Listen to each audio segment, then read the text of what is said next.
Honesty grabbed Evan around the throat and started to squeeze, trying to stop a lie from skillfully pushing its way past the awkward words of truth which needed to be heard.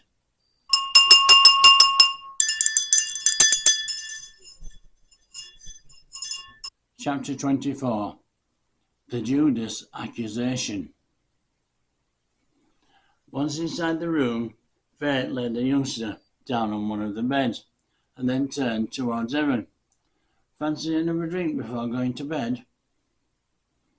After the incident with retribution and the excitement of getting my watch back, I think I must have gone past being tired, and maybe a drink to relax me would be a good idea. Or perhaps a bath may be a better idea to soothe my aching body. Then, pulling the front of the top which he was wearing, he said, "Anyway, look at this mess," referring to some dried on gravy stains from their evening meal. "Not to worry," Fate assured him as he guided him into the bathroom. "Get undressed and place your clothes in here," he instructed, pointing to the hatch of a dumbwaiter. "Then press this bell." The words "laundry service" were printed beneath it.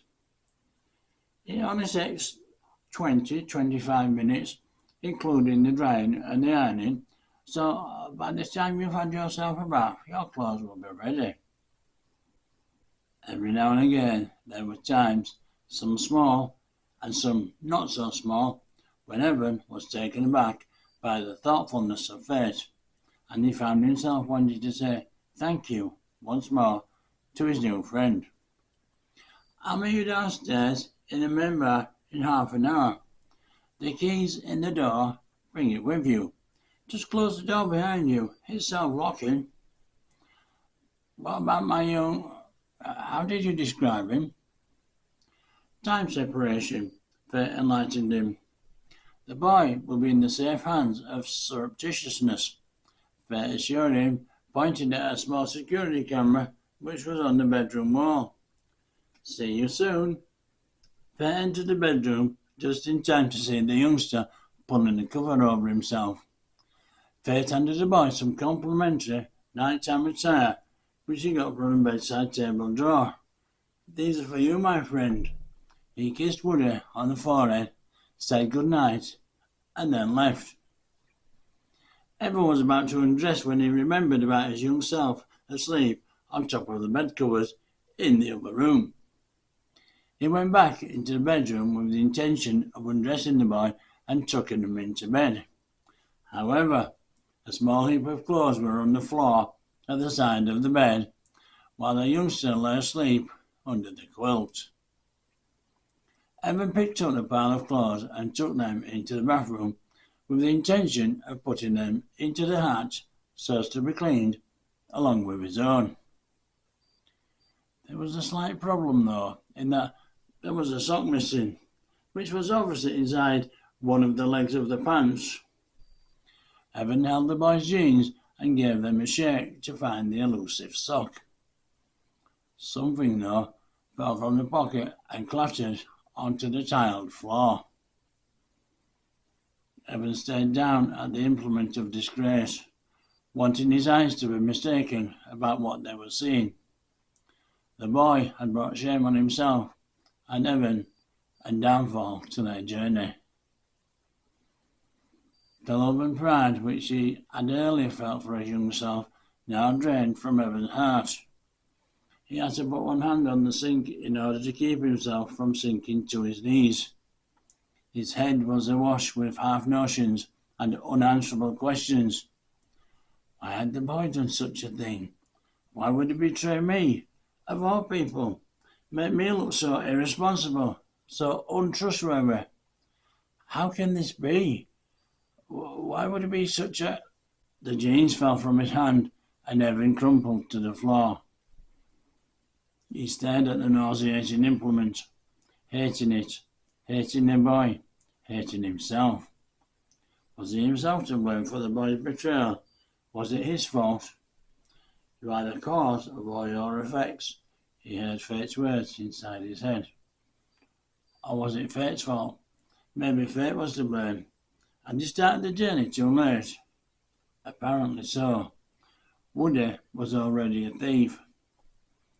Evan felt like thumping his head against the hard bathroom floor to stop all the unanswerable questions from persecuting his mind.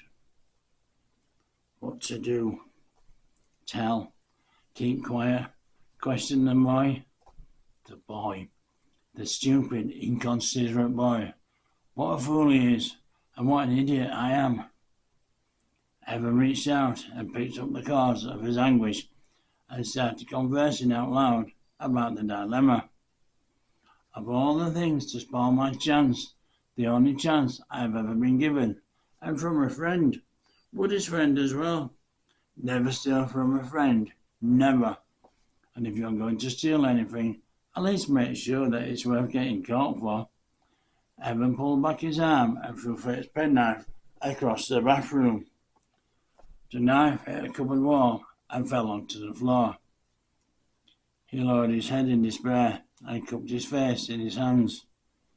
He wondered why his young self would choose to let them both down over a penknife. How could you do this to me, to the both of us? And tears began to sting his eyes. Quite unexpectedly, Evan felt a small hand gently touch his head as the boy was now kneeling beside him. Evan's banging and cursing had been louder than he had realized. Evan wiped his face before looking up. Thief, he thought, and felt disgust as he looked at the boy.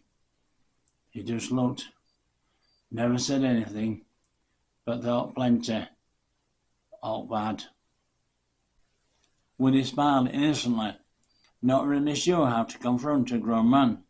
He tried to lighten the atmosphere by asking Evan if he liked his posh bed shorts. The words Milk and Honey Hotel were printed on the boxer shorts, with a picture of a bumblebee embroidered above the word honey. Where did you get those from? Asked Evan. Stole them as well, I suppose, he thought. He did not have the courage to say it. Yet. Fate gave them to me. Nice, aren't they? Like Fate. He's nice too, isn't he?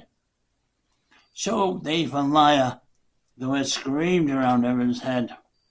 He could contain himself no longer. If you think he's so nice, why did you steal his penknife?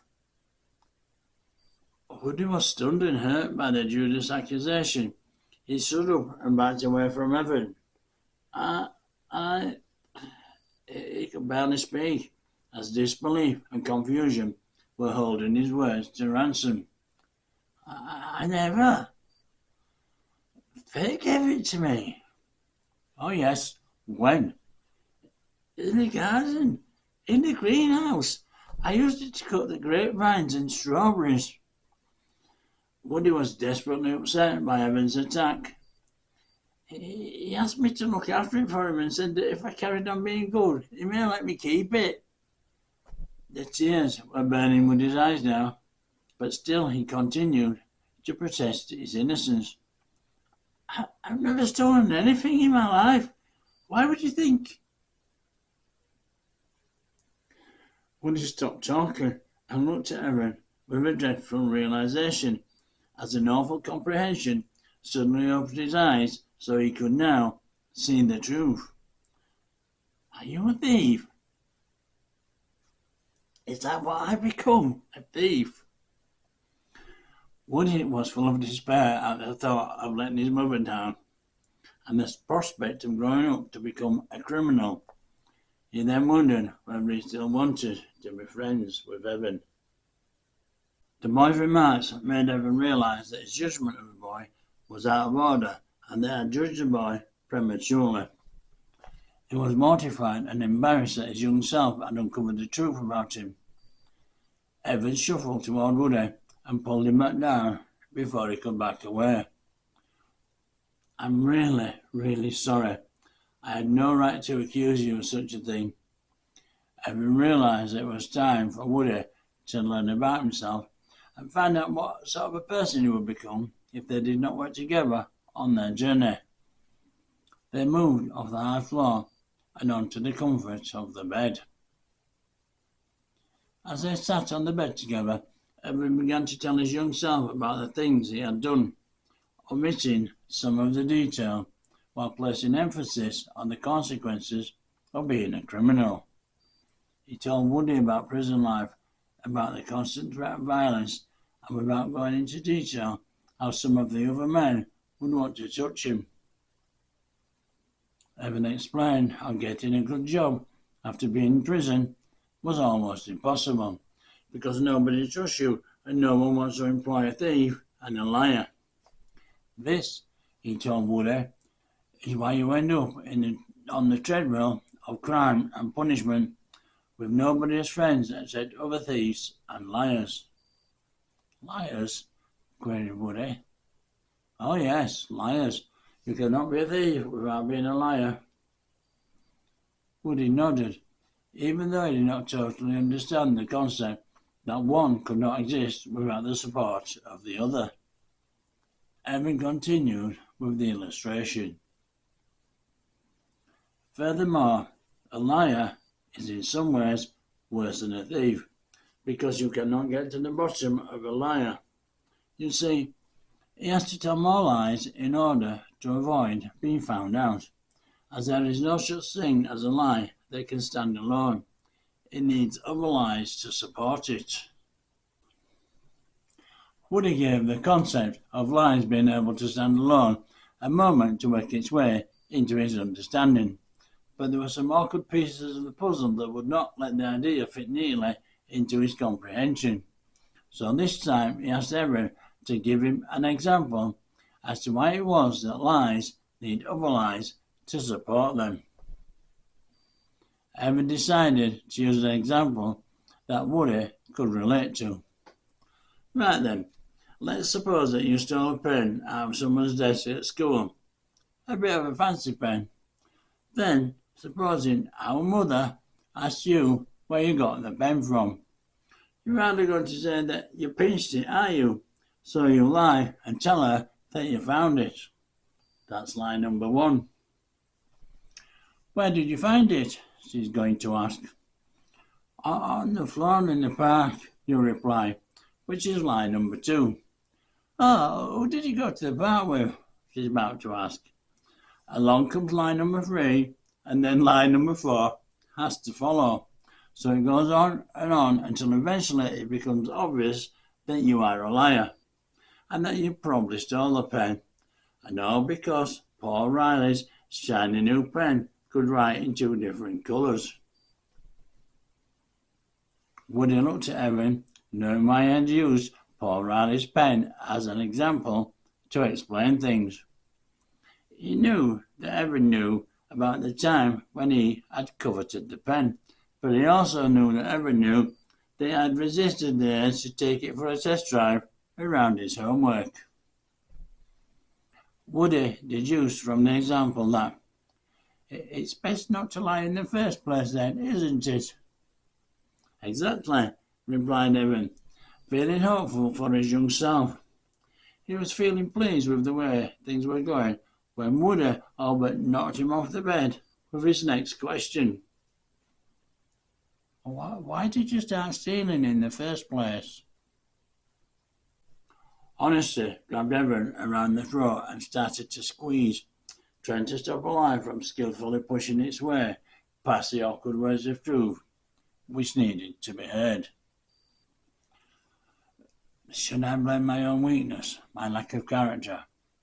He did not care for the idea of allowing the boy to think that he was characterless, so he moved on to the next candidate who was being interviewed for the position of blameworthiness.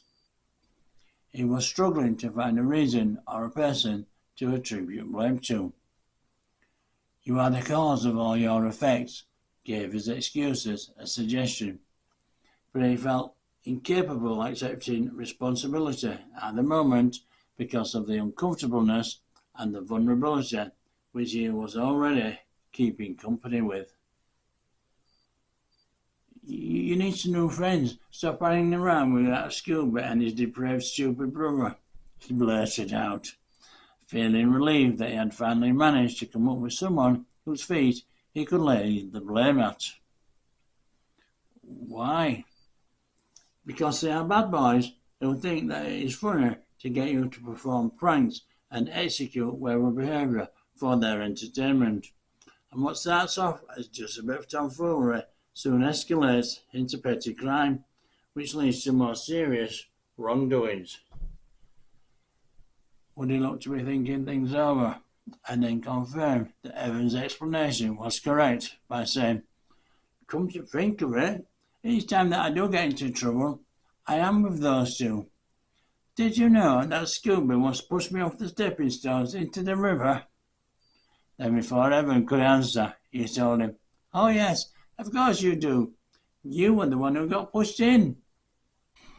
Evan was surprised that he had forgotten about such a traumatic incident, but now it all came flooding back to him, how he had been swept away by the rushing water and had managed to flay his way to the banking, where the water mellowed further down the river. Then there was the time when they locked me into a barn by jamming the door shut with a piece of wood. I was there for ages. I got into trouble by the farmer who let me out, and Mum made me stay in for 2 weeks for being so late home. Evan had to stifle his laughter when he heard his young self recalling all his boyhood shenanigans. They are bad, aren't they? Woody had made a decision. I am no longer friends with those two. Further to this, he made a declaration that if adhered to, would change their life. I promise never to steal anything from anybody, ever, because if I never do anything wrong, then you will never have to go to prison. Then, as though to seal the agreement, he placed his arms around Evan's neck, kissed him, and said, "I'll keep you safe." Evan hugged his young self and told him once more how sorry he was for wrongly accusing him of stealing. Woody got back under the quilt and asked Evan if he was going to bed himself. "Not yet, I'm having a bath, and then I'm going downstairs to have a drink with Fate." "Am I sleeping on my own all night?" "No, of course not. I'm sleeping in that bed there," he assured his young self, pointing at the other single bed. "I'll be there when you wake up. There's a camera on the wall there, which is constantly being monitored by surreptitiousness. Some entity, I suppose." Woody was drifting off, so Evan advanced softly towards the bathroom. "Night," sighed Woody dreamily, wondering if tomfoolery was someone else they were going to meet along their journey. He sounds like fun. "Good night," replied Evan as he closed the bathroom door. Whilst running in the bath, Evan undressed and placed his and the boys' clothes into the hatch. Looking at Woody's plimsolls and his own trainers, he wondered if the laundry service included footwear. It would hardly be a surprise in this place, he thought, and then tossed both pairs into the dumbwaiter. He pressed the button and everything disappeared, descending to a low floor. He tested the temperature of the water and then threw in a handful of bath salts in the hope that they would ease his aching body. "Ah, that's nice," he sighed as he slid into the bath. Just a ticket. He soaked himself in the warm soapy water with the mountain crystal bath salts dissolving around him. He did not really believe the claims made by the manufacturers on the label of the bath salts, but they smelt nice, so he scattered another handful into the water.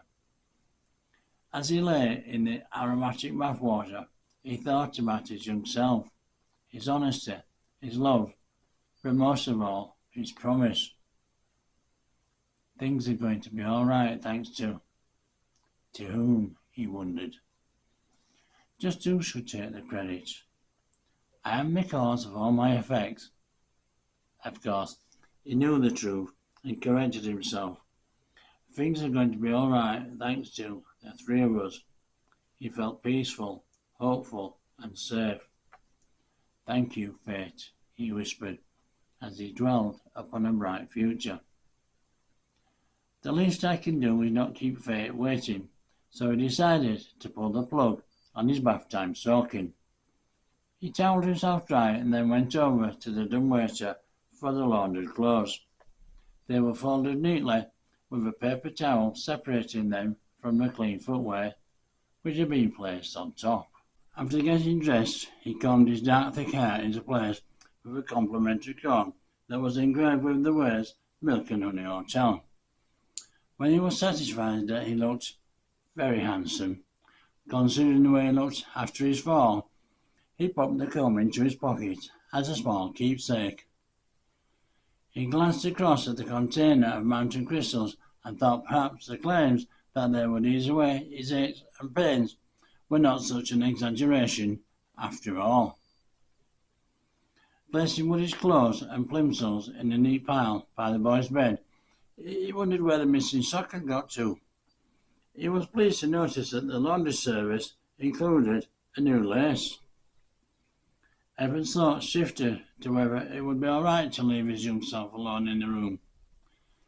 Fate knows what he's doing, and surreptitiousness will be monitoring him, so it must be okay. With that thought in mind, he placed the key into his pocket and left the room, closing the door behind him. Although he heard the latch click into place as it locked the door, he jiggled the handle a couple of times just to check that it had actually locked. As he walked downstairs to meet Fate, he wondered what tonight had in store for him. He thought about his original plan, the warehouse, and the illegal activities which were no longer a part of his life. He cringed at the thought about stealing the laptops and mobile phones. He thought how glad he was to be with Fate and his young self instead of those two. He refused to swear and spoil the good mood he was in. Nothing was going to upset him tonight. Nothing and nobody. An ever so slight niggle of a thought came bothering his carefree demeanour, asking him a question regarding whether the comb in his back pocket was tantamount to theft. Every time he lifted his foot to walk another downward step, another niggle had a word with him about the comb. Thief, it suggested. What if Fate sees it, the niggle asked, until finally he turned around to take the trivial dishonesty back into the bathroom.